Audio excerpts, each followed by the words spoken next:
Now let's move on to litmus test B. Does Scripture associate him with identifiable symbols of governing authority?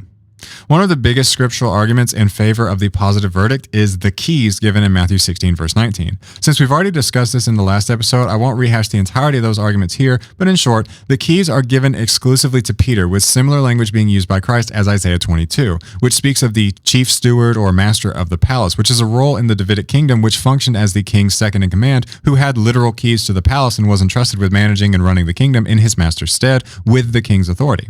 And crucially, in the Davidic context that Christ is invoking, this wasn't a one-time honor. In Isaiah 22, when the steward Shebna is removed, the keys aren't thrown away, they're handed to his successor, Eliakim. Now, it's important to slow down and notice what's happening in Isaiah 22. The steward's authority is not personal charisma. It is an office. Shebna holds it, and when he proves unworthy, he is removed. But the authority symbolized by the keys does not vanish with him. It is transferred. The keys outlive the man. In the Davidic kingdom, the master of the palace was not a one-generation honorific, it was a continuing royal office, second only to the king, responsible for governing the household in the king's name. When Jesus invokes this exact imagery in Matthew 16, he is not inventing a metaphor, he is activating a known structure within Israel's royal framework. And here's the crucial point. Biblical offices tied to covenantal kingdoms do not expire at the death of their first holder. They continue as long as the kingdom continues. If Christ's kingdom is everlasting, and if he deliberately invokes the language of a continuing royal stewardship, then the most natural reading of the text is not that Peter is receiving a symbolic compliment, but that he is being installed into an office within an enduring kingdom. The question is not whether Isaiah 22 proves papal succession in isolation. The question is whether Jesus deliberately chose royal office imagery that, by its very nature, implies continuity beyond the lifetime of the first steward.